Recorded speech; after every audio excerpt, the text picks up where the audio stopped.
ایک آخری مسئلہ یہ ہے کہ بیماری کی وجہ سے وقتی طور پر وقفہ کر لینا جائز ہے. سمجھ میں آ رہی ہو بات؟ اسی طرح عورت کے لیے بچہ سنبھالنا، ایک جڑواں پیدا ہو گیا، بگلے بھی جڑواں ہوں گے وہ، اور اتنی آمدن نہیں ہے کہ وہ دائی رکھیں گھر میں یا ڈے کیئر میں جمع کرائیں ان بچوں کو، خود ہی پالنا پڑتا ہے، اور گھر میں اور بہت سارے کام بھی ہیں. تو اس نیت سے اگر کوئی کرنا چاہے وقفہ تو اللہ کی طرف سے پابندی بولو بھائی نہیں ہے. سمجھ میں آ رہی ہے بات؟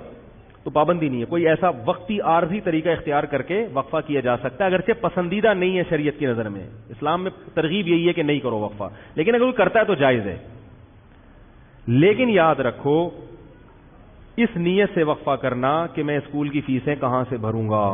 تمام علماء چاہے دیوبندی ہوں، بریلوی ہوں، اہل حدیث ہوں، چاہے وہ عرب ہوں، چاہے وہ عجم ہوں، اس پہ پوری دنیا کے علماء کا ایک اجلاس ہوا تھا، دلائل سے بحث ہوئی تھی. سب کا متفقہ فتویٰ ہے کہ اس نیت سے کہ میری جیب پہ بوجھ نہ پڑ جائے، اس نیت سے وقفہ کرنا حرام ہے، گناہ کبیرہ ہے، اللہ پہ الزام ہے، اللہ کے عذاب کو دعوت دینے والی بات ہے. اللہ کو غضب آئے گا. جس خدا نے تجھے پلا کے اتنا بڑا کر دیا، تو یہ سمجھتا ہے کہ تیرے باپ کی کیلکولیشن کی وجہ سے تو پلا ہے.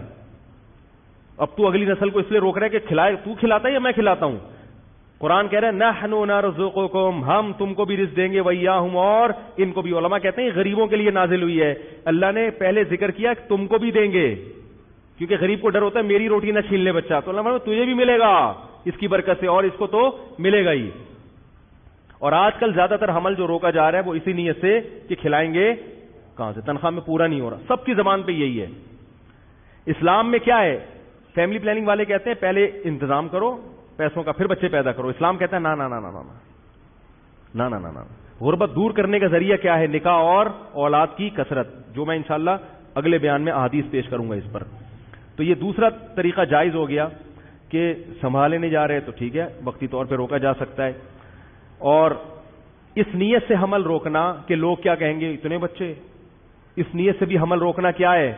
حرام ہے. اسی طرح علماء کا اجماع ہے کہ اس نیت سے حمل روکنا کہ بیٹی نہ پیدا ہو جائے. مثلا کسی کی 6 بیٹیاں ہو گئیں، اب وہ کہہ رہا ہے یار اگر ایک اور بیٹی ہو گئی میں تو جیتے جی مر جاؤں گا، اس لیے حمل روک رہا ہے. اس نیت سے بھی حمل روکنا کیا ہے؟ حرام ہے. کیونکہ آپ بیٹی کو کیا سمجھ رہے ہو؟ منحوس. اسلام میں یہ منحوس نہیں ہے. بیٹی کے خوف سے اگر حمل روک رہے ہو حرام. اور بہت سے لوگ اس لیے روک رہے ہیں کہ یار ایک بیٹا مل گیا، اب ہمیں ایسا نہ ہو بیٹی پیدا ہو جائے، تو اللہ کا عذاب آئے گا بھائی. اس دنیا میں اللہ برکت چھین لیتا ہے.